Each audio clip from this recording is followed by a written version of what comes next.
My name is Fannin. I'm the founder of Silicon Dragon. I'd love it if you would follow us on our journey around the world.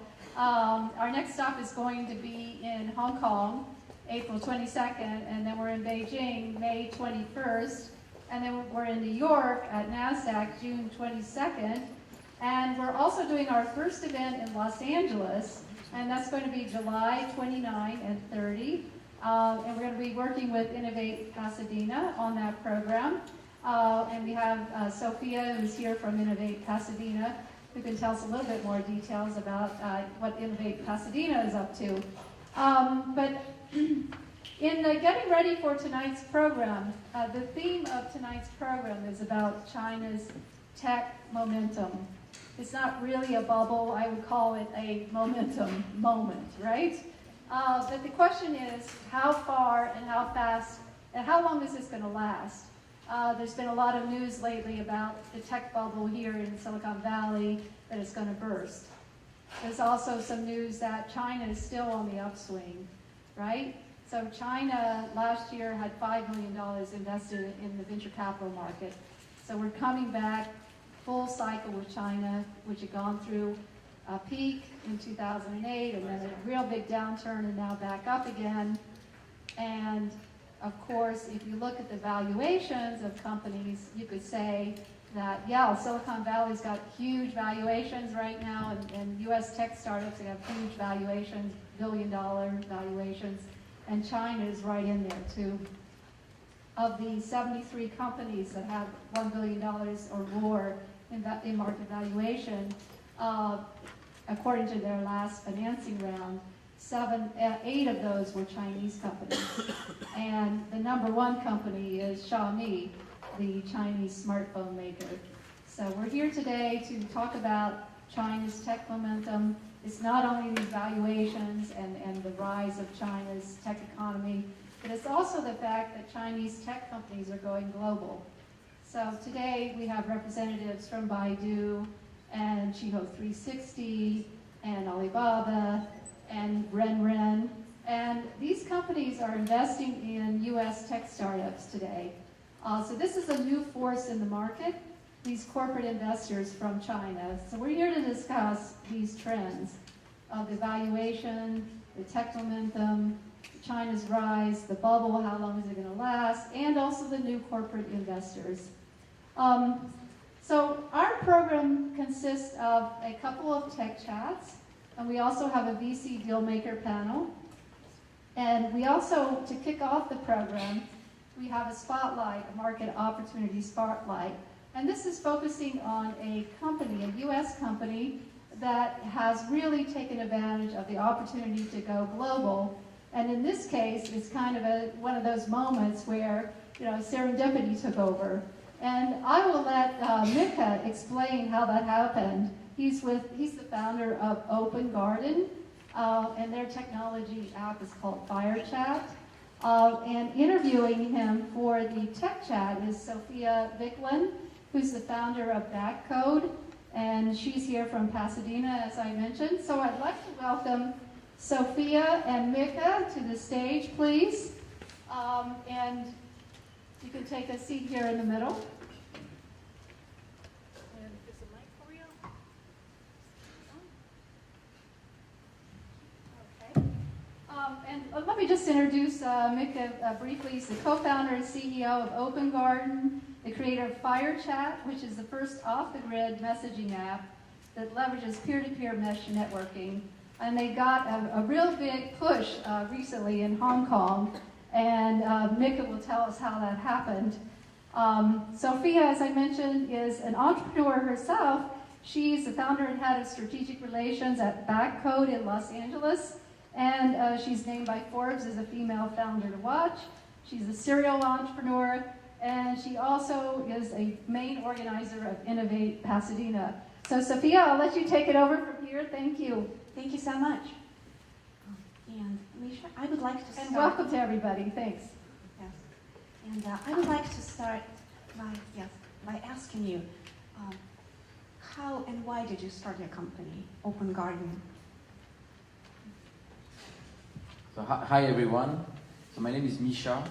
You can say Micha. It's Micha. So I started OpenGarden with this vision that everyone was going to have a smartphone in their pocket, and that most of us with this powerful device would be able to create a network which is very complementary to the carrier networks or the Wi-Fi networks, just by crowdsourcing connectivity through smartphones. And just to give you a brief technical overview on how it works, is we use the radios in the phone like Bluetooth or Wi-Fi, more specifically Wi-Fi Direct on Android and AirDrop on iOS, to interconnect these smartphones directly to one another. So when you have several users with one of our applications, these smartphones recognize themselves automatically and they create and form a network by themselves, improving their overall connectivity to the internet, and in the case there is no internet access, they can still share information among smartphones. So in the market in your market, who are your biggest competitors, and how do you plan to survive in this market, which is difficult?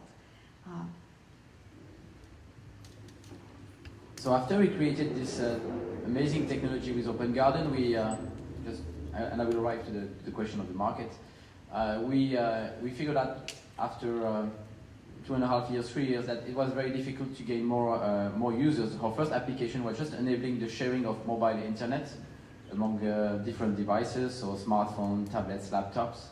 We had a client for each of these devices. And one of the challenges we have is adoption and density. So to create this kind of network, you need a very high density and a high penetration ratio. So after 2.5 years, we saw that we had almost 5 million installs of this first product, but we understood that it was more for early adopters and very hard for an everyday users to really understand the benefits of building such a network and using this technology. And from the very beginning, we had a lot of developers, people who wanted to use this network to do messaging. So by that I mean sending messages to the internet through this peer-to-peer mesh network, but also sending messages that would only go through this peer-to-peer mesh network. And end of 2013, so we thought it was the right timing to build our own messaging app, which is called FireChat, and to show the potential of the technology through this messaging app. So we launched the messaging app in March last year, 2014. It was on March 20, so almost a bit more than a year. And when we launched the app, it was a huge success. We didn't expect, we got more than 1 million installs in less than 15 days. We were #1 in the App Store in 15 countries, in the top 10 in 115 countries, and all that with a demonstrator app. And in terms of competition, so now that we are in this field of messaging, our competitors are traditional social networks or other messaging apps. So yes, it's a very competitive environment, but we believe we have enough advanced technologically, not only at the way we build mesh networks, but also in the way we route messages. Today the app does only public conversations, so all the messages are shared with everyone. It's like big forums around different topics. We use hashtags for each topic. But pretty soon we're going to enter into the private messaging space, and we believe that we have a huge opportunity for all the emerging markets. And the reason is, when you look at the global market of smartphones today, it's 1.4 million users globally. This market is going to increase by almost 3-fold in the coming 3 years. So nobody has any idea the impact it's going to have on the planet. I think it's a fantastic opportunity. And one of the biggest challenges is how are we going to connect these 5 million smartphones arriving on the market?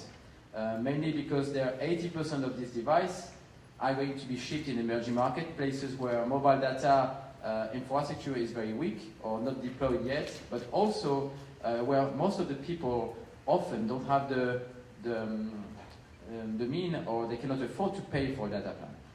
So when you look today in emerging markets like in South America or Southeast Asia, 80% of the people who own a smartphone don't pay for a data plan. So we are going after this market to provide the first connectivity experience to these 5 billion users who are arriving on the market, and we believe we want to provide the first connectivity experience through messaging, and as we move on, we're going to go up the stack. And so the promise is providing completely free messaging experience for the next 5 billion people.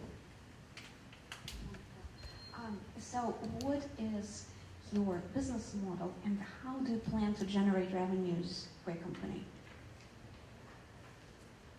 So it's a very good question because we are here to make money. We are a startup, well-funded, so we don't need money currently.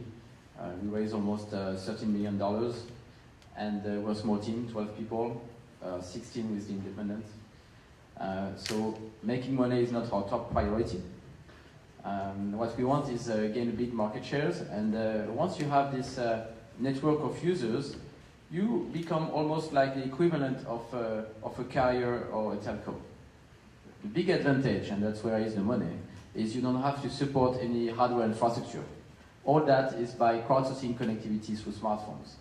And where the big market opportunity is when you look at small connected devices like, so we are in PCH office today, I don't know how many different models of devices or IoT device they are planning to market in the coming years, but very often these devices cost between a few dollars to $30. So when you are a manufacturer of IoT devices, you can hardly afford to pay for a cellular module to connect your device through a mobile operator, or pay for another kind of network like a dedicated network with a dedicated module. So what we can afford to all these people, and the market is huge, is 20 billion devices, $5 to $6 trillion in the next 5 years. Now they can pay OpenGarden a small fee and being able to access the internet through one of our users. So that's how we plan to monetize this network. And we want to keep FireChat, so the messaging app, completely free for the end users. Another way to generate revenues is, still with this network, is we can provide additional user time for existing app developers. And when you look at the way most of the ad developers are making money today, it's through user time, because they can display ads, or they can do in-app purchase, or their users can realize an in-app purchase. And when you look at the market of the US, for example, on smartphones, 10% of the time, you don't have connectivity on your smartphone, or very low connectivity. So during this window of time, we can provide app developers additional connectivity and enable them to generate additional revenues. So that's how we envision to make money. Since then, we also had many proposals of other ways to generate money with the FireChat application. Big news organizations are interested by FireChat for crowdsourcing content and information, and are ready to pay to access our network. So we have many different opportunities, but the long-term vision has always been building the first network it's built out of smartphone crowdsourcing connectivity, and compete with the other networks like mobile operators, with no infrastructure, which is a big advantage, and that's where is the big money. Any questions from the audience? If you have a question, you can come up here and ask it here, and if not, we'll carry on. Yes, but why don't you come up here so we can hear you and you can share the mic. Oh, you're hearing it, okay. So no, you need to come up here, I'm sorry. I can repeat your question if you want. Yeah, no, fair enough. So it sounded like when you were talking about how the messaging was going to be passed, that it sounded like initially it was going to be group messaging, that everybody who was in the near network was going to receive the same message. How will you accomplish true, or will you accomplish true peer-to-peer messaging where you and I can isolate a message stream between us? So it's a very good question. It's a very tough technical challenge. And before I go to that point, I'm going to explain for the audience a little bit about how FireChat works today. So today I like to say FireChat is Twitter meets WhatsApp, because it's only public chat rooms, but that go at the pace of a messaging app. So you have different topics that behind hashtags, and you can exchange information when you are connected to the internet. But also when you are not connected to the internet, you can share that information with people around you who have also the FireChat app. And that's when the peer-to-peer mesh networks enters into play. When it comes to private messaging, you have much more challenges, because if today all the messages can be read by anyone who has the app, when it comes to a private message, you don't want to have your messages to be read by the people through who the message is going to help before it goes to the internet or before it reaches the right person. So it's a lot of crypto, and so it implies a lot of challenges, technical challenges. Did I answer your question, or? It sounded good The to only me. thing you you Yeah. left was intent. Would you like to see direct messaging streams? And is that part of your product roadmap? It is. When you look at a market like India, where you have a lot of dense population in urban areas, 90% of the messages for WhatsApp, for example, are sent within a certain vicinity. So we believe by increasing the density and the penetration ratio of our app in certain geographies, we will be able to deliver some of these messages only through the peer-to-peer mesh, or maybe through the mesh then through the LAN, or maybe through the mesh and goes to the internet to reach the right person. That's great. Let's give them a round of applause, Sophia and Thank you. Thank you so much. I like a startup that talks about making money and can identify what they do in one really brief heading too. It's very good. Thank you. Yeah, thank you.